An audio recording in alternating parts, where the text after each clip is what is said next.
Mattering is a basic survival instinct. So I have a 10 and a 7-year old.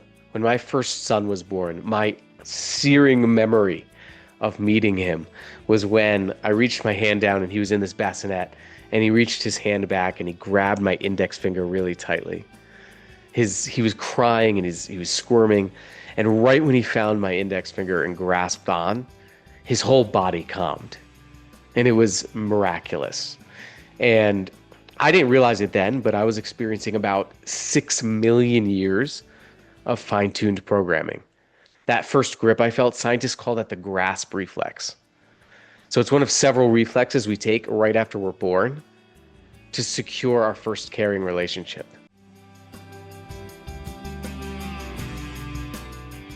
Hello, and welcome to Student Affairs Now. I'm your host, Keith Edwards. Today, I'm joined by Dr. Zach Mercurio to discuss his new book, The Power of Mattering: How Leaders Can Create a Culture of Significance. This book presents a practical framework for cultivating this experience, mattering, through 3 actionable practices: noticing, affirming, and needing. This book has endorsements from Simon Sinek and Seth Godin, plus a whole bunch of others. Zach is also a Colorado State Student Affairs and Higher Education grad, which we at the Student Affairs Now podcast always love, as is a connection many of us have. Student Affairs Now is the premier podcast and online learning community for many of us who work in, alongside, or adjacent to the field of higher education and student affairs. We release new episodes every week on Wednesdays. Find details about this episode or explore our archives at studentaffairsnow.com.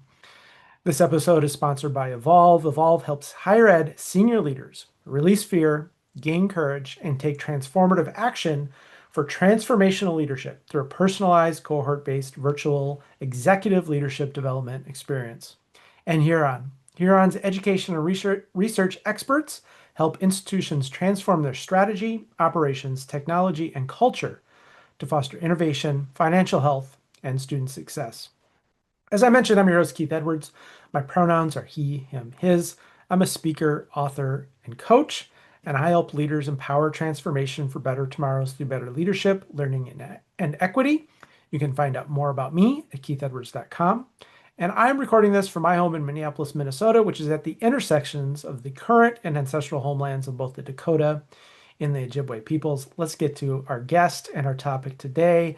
Zach, welcome. Tell us a little bit about you and how this kind of book came to be. Thanks, Keith. It's great to be here. Well, I'm Zach. I'm actually in Fort Collins, Colorado, and I have 2 lives right now. I mean, one life is I'm a senior research and teaching fellow in a place called the Center for Meaning and Purpose in the Department of Psychology at Colorado State University. It sounds like we just walk around contemplating life, the Center for Meaning and Purpose, but we actually study the psychology of what makes work and life meaningful.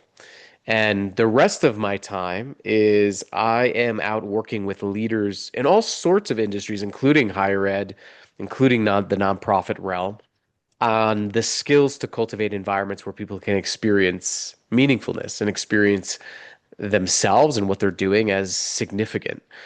Um, and that is really how this book came about. We've been researching the experience of meaningfulness in work really for the past decade.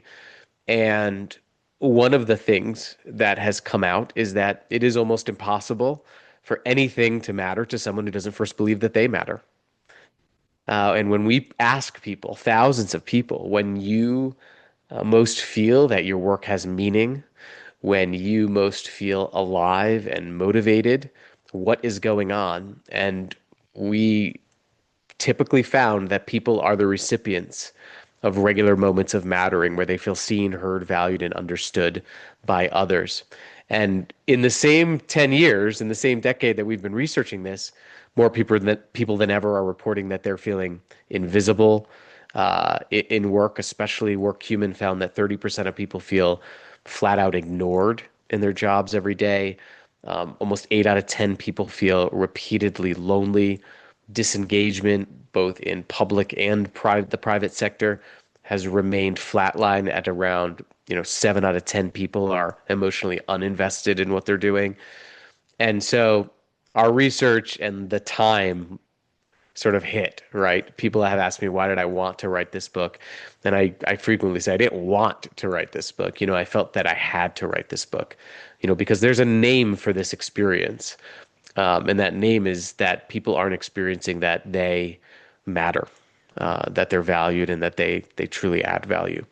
And so here we are, and it's been an exciting journey launching the book because I really feel like when you can name something, you can change it. And being able to name what many people are either experiencing or not experiencing has been very eye-opening for a lot of people. Yeah, it was such a great intro. It really reflects the book, which is very simple to understand, very accessible, sort of like a lot of workplace books, but it's also got that scholarly foundation and research. And so I think that that introduction is a great sort of foreshadowing for the book. Before we get into the content of the book, though, why don't you tell folks about your student affairs roots and the student affairs roots of the story that sort of is the creation story for this book? Yeah, I'll actually go back to pre-student affairs before, because, again, when you're an undergraduate, there's nothing in the course catalog that says student affairs, right? Yeah. Now there may be, but there wasn't for me. And I actually found myself as an undergraduate educated for success. So I had all of the extracurriculars, and I was Mm, really interested in leadership and how people worked. But again, that wasn't a viable career option, mm, leading and influencing other people. So I became allured by success that I would get a job with a good starting salary, and that's what success would be. And I got that. I actually ended up going into advertising in my first job out of college. And all the objective indicators were there that I was quote unquote successful. Uh, but I was pretty miserable.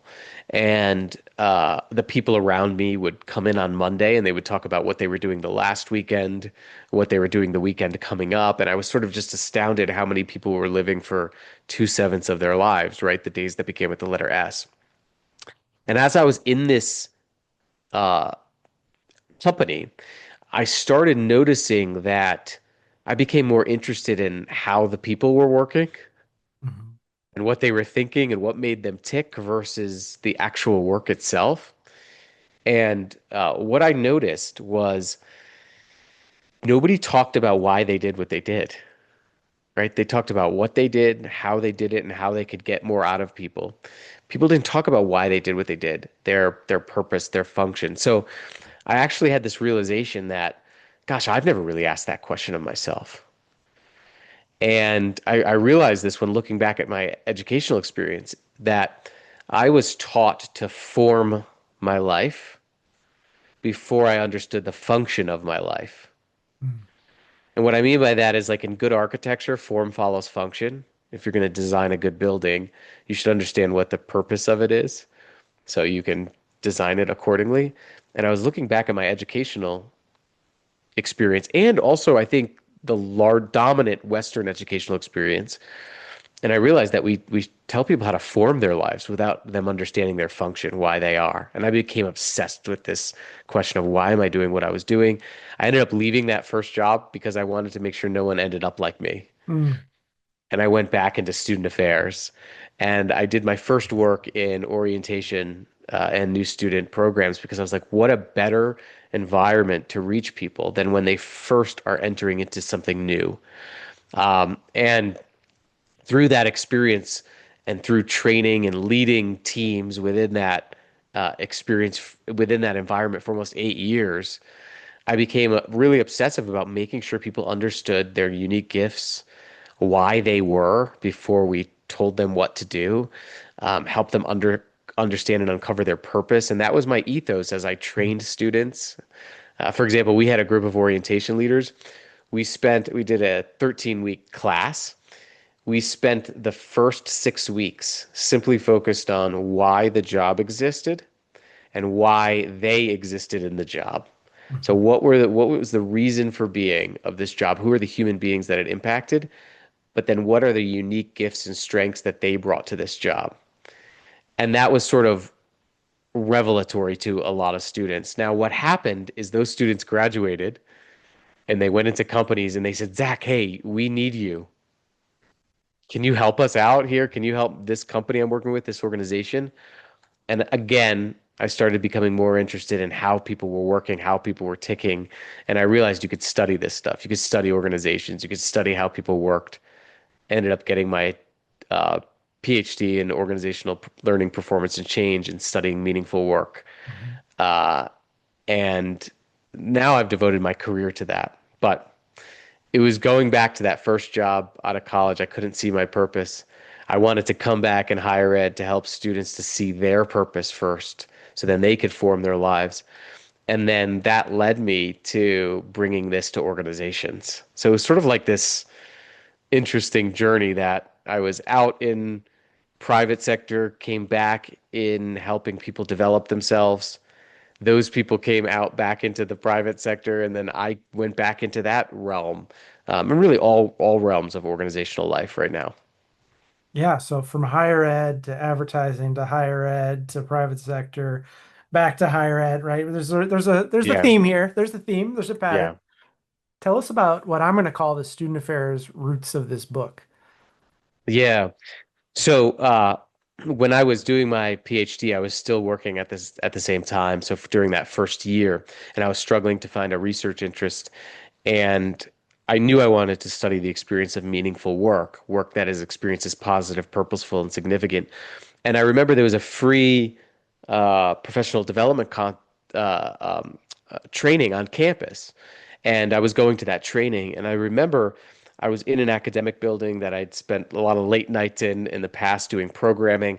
And I went past a custodian who I'd seen very often. And I just said, "Hey, how's it going?" And she said, "Hey, good. Where are you going?" And I said, "Oh, I'm going to a free training, professional development conference." She said, "How did you hear about that?" I said, "Oh, I got an email." And I remember her shoulders really fell forward and she sighed and she said, "I've been here for 10 years and no one's shown me how to get my email up and running." And I couldn't believe it Yes. because, here I was in a place that really valued education. And this woman was looked over. And you could tell she just felt passed over by the Mhm. system.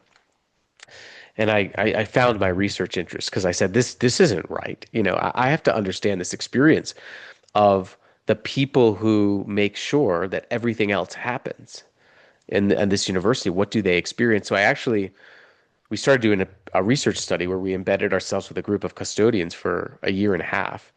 And we were trying to understand what made work meaningful for them. And the first story in the book is a story of Jane, who I met right before an overnight shift at a university library. She was coming in to clean the library before it reopens the next day. It's a very lonely place. And she was just a naturally like joyful person. I mean, she was so happy to be there. And I remember sitting down, I said, Jane, how did you develop this perspective? And she said that she was near homelessness before she had gotten this job because she had been the caretaker for a family member who passed away. And she said she felt purposeless. She felt that um, she wished she could have done something more with her life. She couldn't get hired for any other job but this one.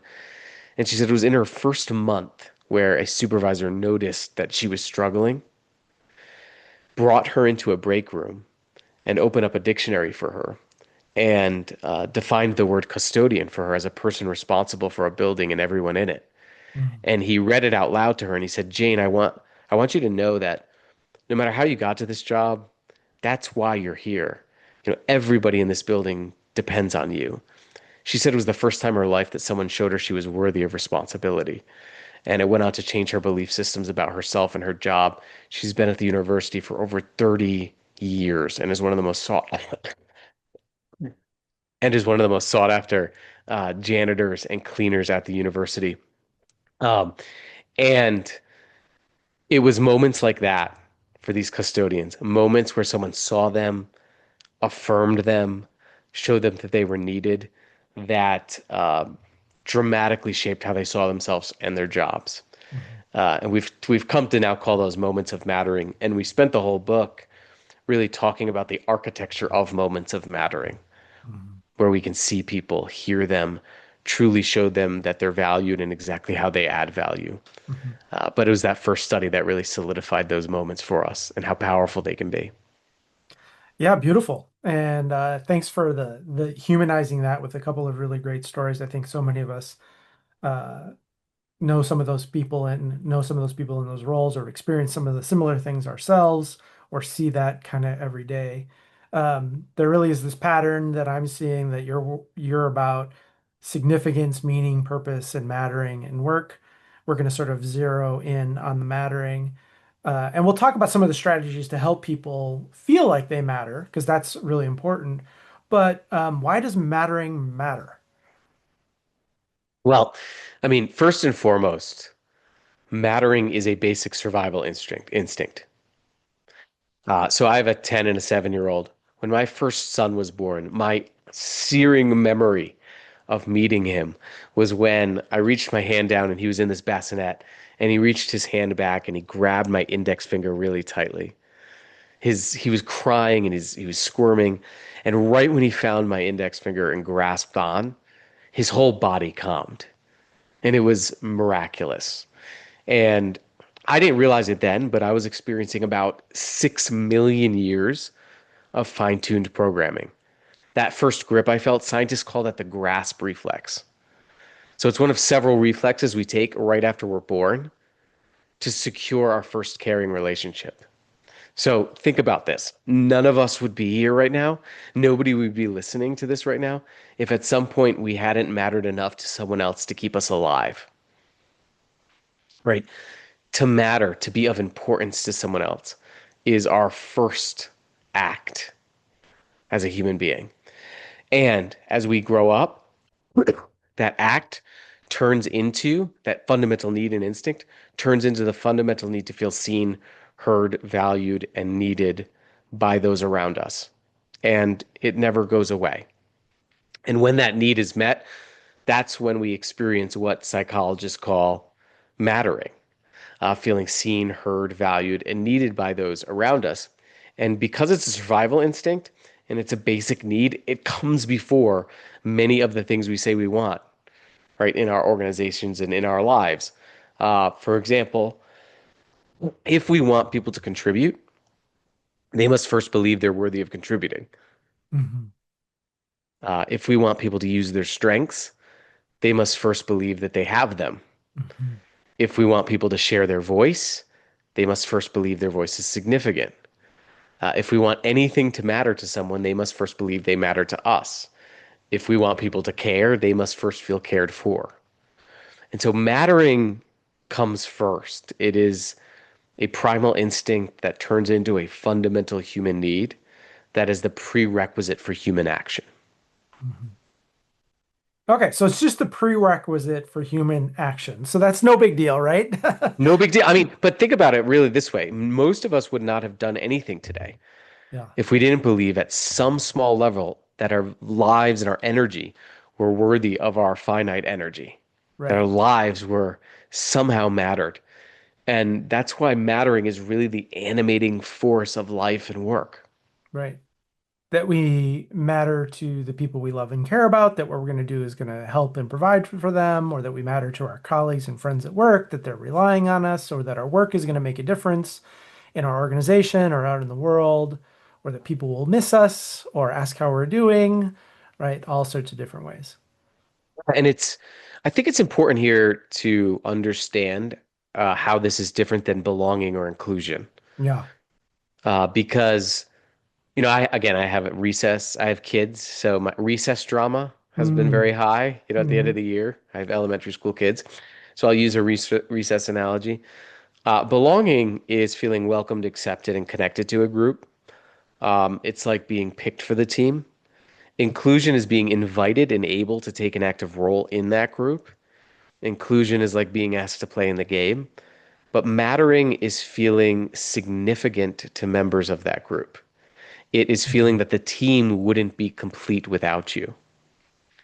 And what's really important about that distinction is that if I'm doing a belonging or inclusion intervention, I'm focusing broadly first on making sure people feel welcomed and connected. I'm making sure that barriers to and opportunities to take an active role in that group are eliminated for the people that I need to be included and who need to be included.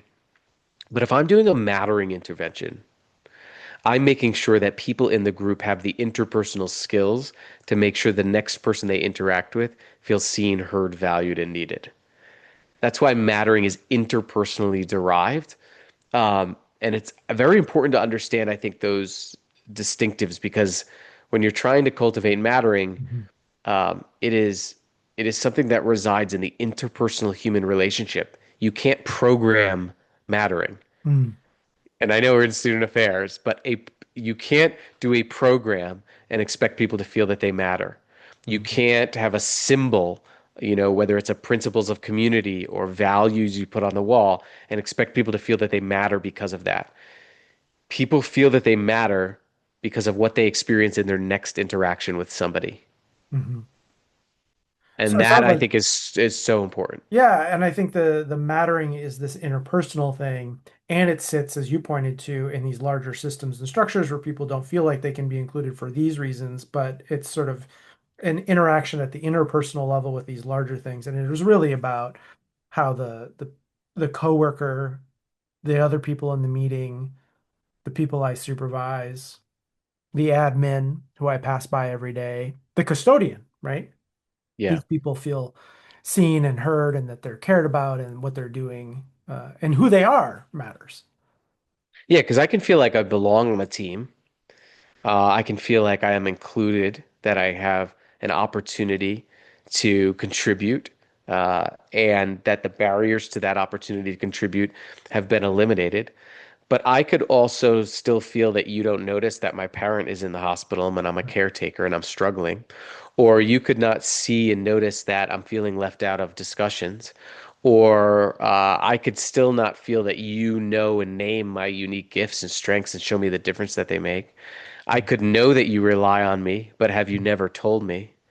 So Mm, we can feel like we belong and that we're included and still feel unseen, unheard, and unvalued. mhm, And so that's why this experience of mattering, I believe, is really the flywheel for making things like belonging and inclusion actually come to life in daily experience. yeah. Beautiful, beautiful. Um, and you've already shared with us some of the statistics about how invisible so many people feel, the impact that has on productivity and attrition and things like that. You have this nice little recipe for helping people feel mattered. I'm wondering if you could walk us through, and they're kind of approaches, but also strategies for Yeah. noticing, affirming, and needing. Can I take us back just a minute? Because you said some of the data. There's a couple things I wanted to point out there. Mhm. One is regard to employee engagement. And I know like on campuses we have campus climate surveys, engagement surveys, but it's really important to understand in January of 2025, Gallup released their latest employee engagement data. And in the public educational field, it was about the same. So, as we mentioned, about 7 out of 10 people are emotionally uninvested in their work. It's the lowest rate it's been in a decade. That's despite all the measurement, all the surveys, engagement services and consulting services has become a $1 billion industry. We're doing more surveying than ever and developing more well-being programs, DEI programs than ever, yet people are still disengaged. There's a data point though in that January 2025 release that's really important to understand. Just 39% of people said that they could strongly agree that someone at work cared for them as a person. Mhm. Just 30% said that a manager could point out their unique gifts and invested in their unique potential. Same thing when we look at loneliness. We've called what's going on in our world right now a loneliness epidemic, and we've told people to connect more. So, people are on more platforms than ever. They send more emails than ever. We're in more meetings than ever. The average US adult sends about 30 to 40 text-based messages to colleagues a day. So we're more connected than ever, but we're still lonely. Mhm. And why is that? Well, one of the things we've missed is that it is the quality of interactions, not the quantity of interactions that matter when it comes to reducing loneliness. And Mhm. when you look at the research on what makes a quality interaction, researchers call it experiencing companionate love, which is experiencing attention, care, compassion, and affirmation from another person. So the opposite of loneliness is not having more people around you, but it's feeling that you matter to the people around you. And I think this is so important because it goes to the fact that um, the solution to our crises right now is not programmatic, it's interactional. Mhm. We have to create systems and redevelop the skills for people in our universities to develop and deploy the skills to have higher quality interactions on a daily basis. That's the only thing that's going to change climate and culture on a campus. And so when we've asked people the question, when you most feel that you matter, three behaviors that they experienced from others kept coming up. So I could ask you all right now, think about a time when you've most felt that you mattered in your work to someone else. What was happening? Most people would not say when I got my direct deposit, when I won an award, when I had this big programmatic accomplishment. They will talk about very small interactions in which they felt one of three things: noticed, they felt seen or heard, affirmed. They felt that someone named their unique strength and showed them the difference that they made, or showed them very vividly how they and what they were doing added value to someone else's life. Or three, they were needed. They were called on to help in a problem. They were relied on. Someone said to them, if it wasn't for you, and showed them that they were needed. So that's that framework Mhm. that creates a quality interaction, making sure people feel noticed, affirmed, and needed. You mentioned, as we want to foster belonging and inclusion and mattering and connection and engagement for college students, that it's not going to be these sort of one-on-many programmatic interventions, but really individual interactions. And that might be a staff member to a student, or we can also, I think, facilitate this among students, right? With orientation leaders to their new Yep. student, to RAs, peer mentors in a culture center with their mentees. And it seems like by teaching staff and other students to do this with each other, not only will that benefit the campus community, but if they have these skills to do this as part of my job as a peer mentor, then I have them when I work in an advertising agency or when I Absolutely. run a daycare and I'm talking with the parents real briefly and with the kids or when I'm a physician and before I get to the diagnosis, hey, how are you doing? You look tired. Are you okay? Yeah. Little things like that. And so it feels like something that is useful for the outcomes we want in higher education, but is also a useful outcome for the learning we want to create that students will take with them for the rest of their life to make their work, their lives, society better. Yeah. And I think for, especially the people listening here in higher education, I think higher education has a responsibility to reteach the skills to see, hear, value, and understand the next person we interact with. And the reason why I say that is because one of the things that came out when we were researching the book as to why these common sense ideas are not common practice Mhm. is that for the last 25 years, we've actually been able to get out of the social situations in which we would otherwise normally learned how to see, hear, value, and understand one another. Mhm. And it's because of our phones. Mhm. So we have been able to send short digital transactions to one another in lieu of actual dynamic communication. And so we've been actually losing the skills to do this. For example, Keith, if you send me some good news, I can just send you a thumbs up emoji and say, hey, great job. If you give me some bad news, I can say, oh, I'm really sorry to hear that. I don't have to sit with you anymore and Mhm. seek understanding and Mhm. show compassion. So we have to understand how technology has actually allowed us to neglect the social learning that we need to learn these skills. Mhm. The less we use a skill, the less proficient that we get at it. So I think it's absolutely essential that we give students and give our staff member the social repetitions again Mhm. to demonstrate learn these skills because too often, especially in virtual work and hybrid work, when you end a meeting, you can just click off of your platform. If someone was frustrated, you don't have to think about that person until next week. Right. That's not normal. That's not a normal way of interacting with human beings. That you're actually detached from the consequences of the conversation you just had. Hmm. It And also and seems s like yeah, it's an opportunity, the rarity makes it hard and we don't get the reps and there's fewer opportunities. It also seems like there's an opportunity because those interactions are so rare that if you can nail them, it can make a huge difference, absolutely. right? So, I'm in interactions with people virtually a lot, and there are people who can, over a Zoom call, make you feel like you're really special. Absolutely. Absolutely. One of the things, the first area, the practice area that in the noticed affirmed and needed model is making sure people feel noticed. Mm, And, you can know a person but not notice them. You can know your coworker, you can know a team member, you've worked with them for 10 years, but not notice that they're struggling. mhm, Not notice that they've been a little less energized on a project recently. But one of the things we found that great noticers do is that they tend to optimize the in-between moments.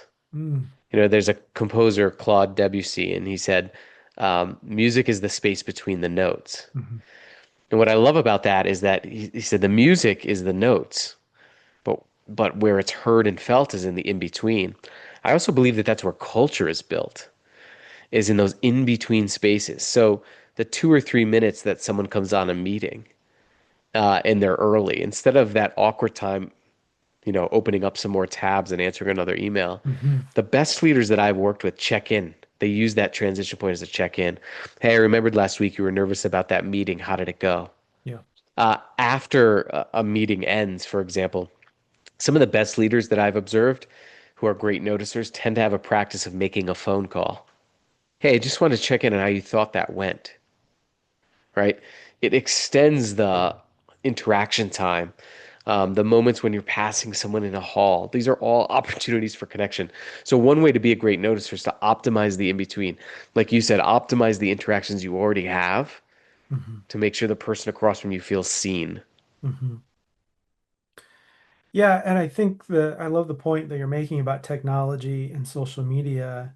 It is quite the paradox that we are more connected than ever before and feeling more lonely than ever before.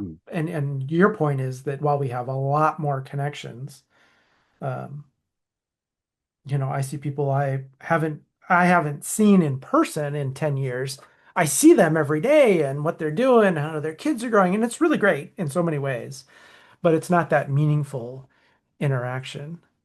And where do we build that in? It seems like something that when it's so sparse, little moments can be so valuable, so meaningful, so powerful. Yeah. And then, remembering somebody. Yeah. There's really magic in being remembered. Like, and one of the things that we've also got to contend with is our attention is more fracked than ever. So we've actually become worse at paying attention to people. Mm, Gloria Mark is a psychologist. She's brilliant, and she did some research on attention span. About 10 years ago, we could spend about 2.5 minutes on any one task before we get distracted. She repeated those studies and found that right now it's about 47 seconds. What does this do for the people in front of us, right? It means we have to relearn how to pay attention. One great skill for people who want to be better noticers, again, which is that first skill area in that noticing, affirming, and needing model, is to use a noting practice to actually write down the details about people you want to remember. mhm, My favorite example was a leader that I was working with in a distribution center. She had a team that was highly engaged, while the rest of her center was relatively disengaged. And I asked her, I was like, "What do you do? Like, how do you do this?" And her team just loved her. But she said that 3 years ago she noticed that she was having a tough time keeping track of the details on people's lives. She had 27 team members. And she started on Friday taking a notebook out She would write down the names of her team members, one thing that she heard them talk about the last week. Mhm. So whether there was a piece of equipment they were struggling with, if they were nervous about a meeting, if their kid was starting a new sport. And then on Monday morning, she said she looked at that notebook and she scheduled a 3-minute check-in with each of them. And she would say, "Hey, I remembered last week you were nervous about that meeting. How did it go? I remembered your kid was starting baseball for the first time this weekend.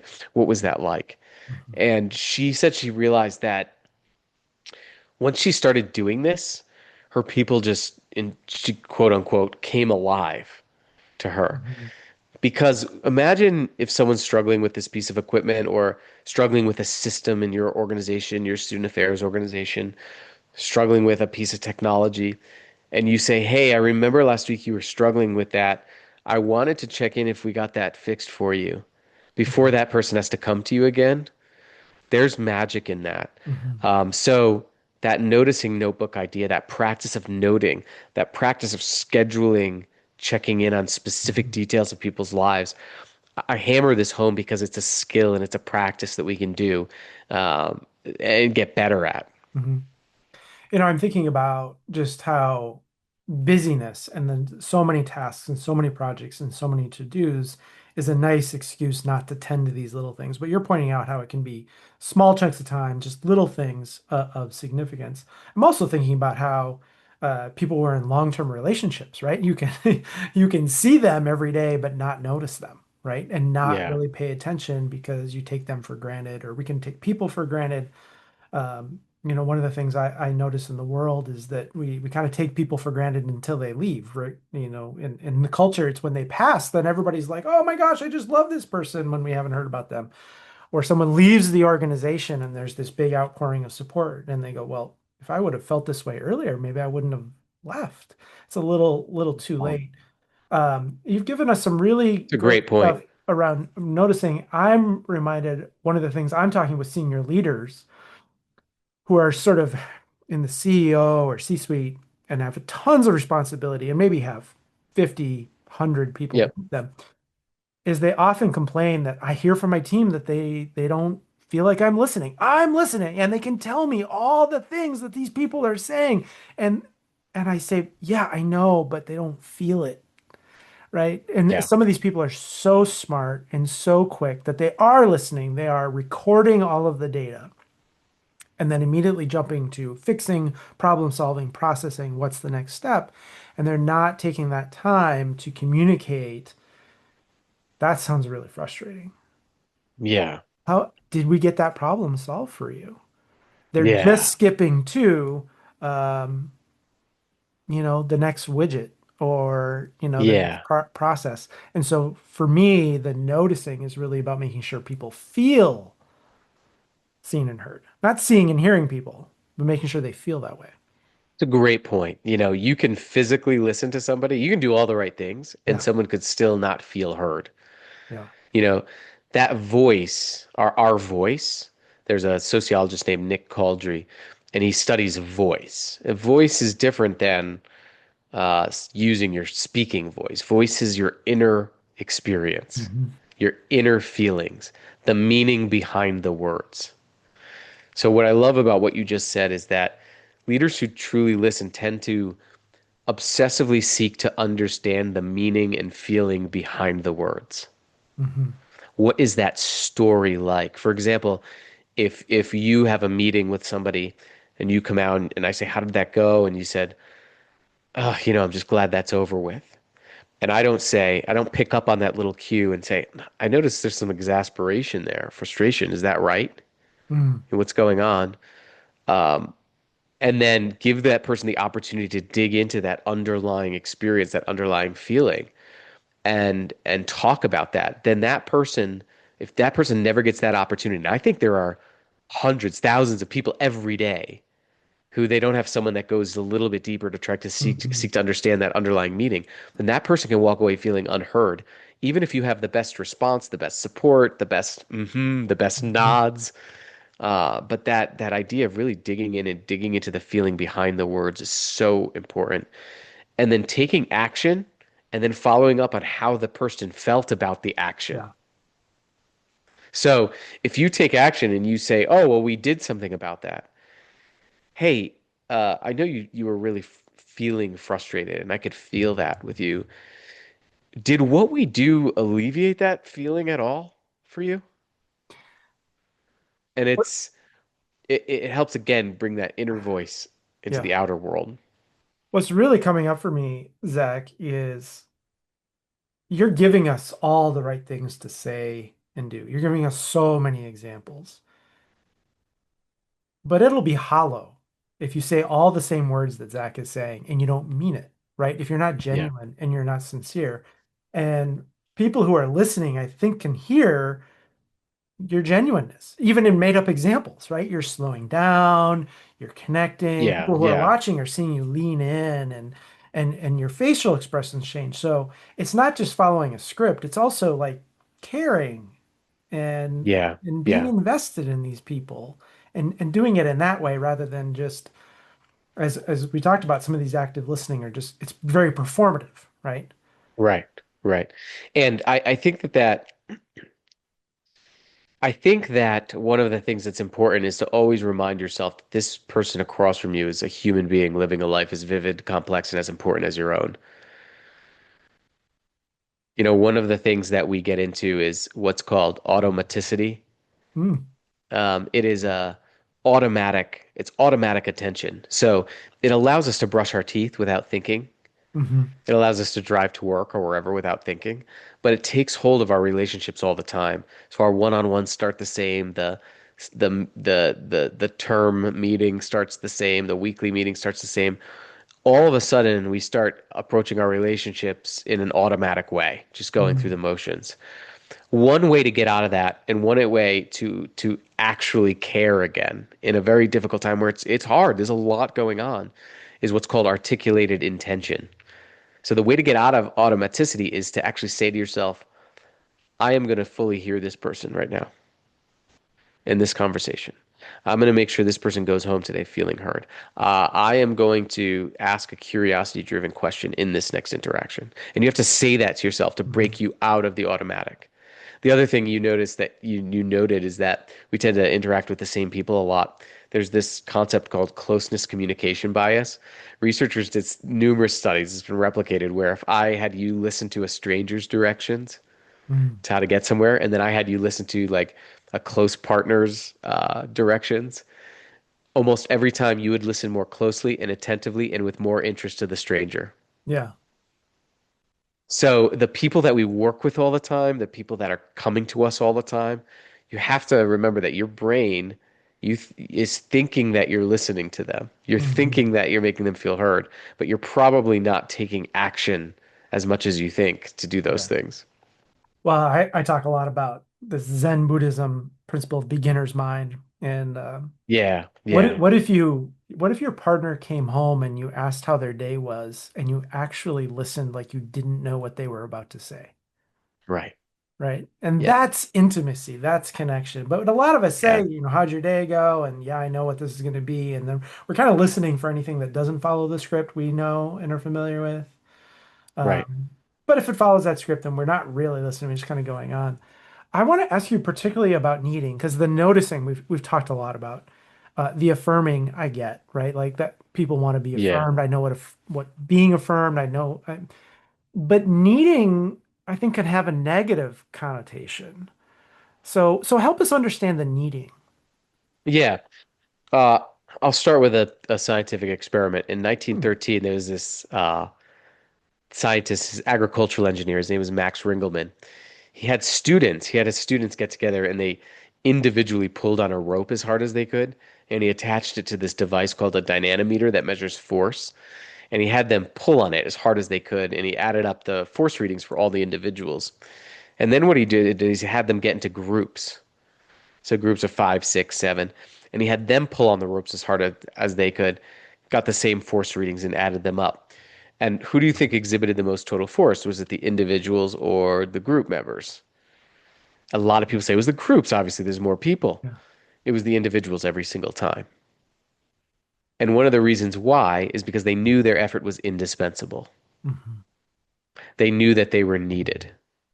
It's called perceived dispensability of effort. When we feel that we or what we're doing are replaceable, that it is dispensable, that it's futile, that it's not going to make much of a difference, that we're not needed or relied on, we will show up less fully as human beings. It's a psychological fact.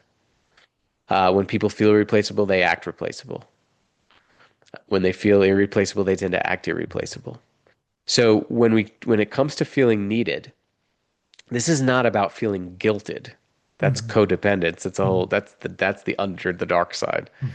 This is about making sure that every single person knows that they and their efforts are indispensable and non-disposable.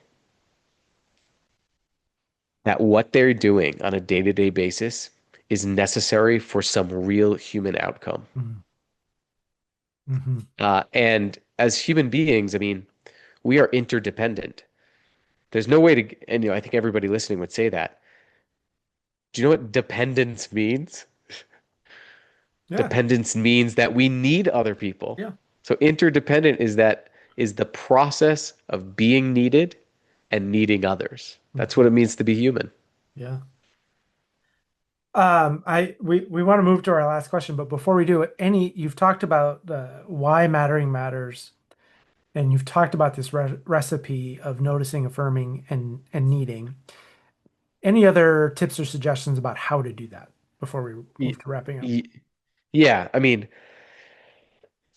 I would say that the most powerful question you could ask anybody, pretty much in any relationship, and I've learned this through my research, is when you feel that you matter to me, what am I doing?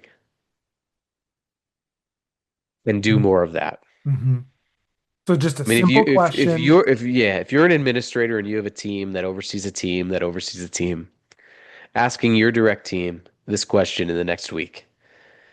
I just listened to this great podcast of Guy Keith and Zach. Yeah. When you feel that you matter to me, what am I doing? Yeah. Really, what am I doing? What do I do? And write those things down for yourself and do more of those things. And have your people go ask their people that question. And have their people go ask their people that question. And have them write it down, have them catalog it, and do more of those things. That's some of the most valuable data you will get because you'll be getting data on the driver of everything else that happens in your organization.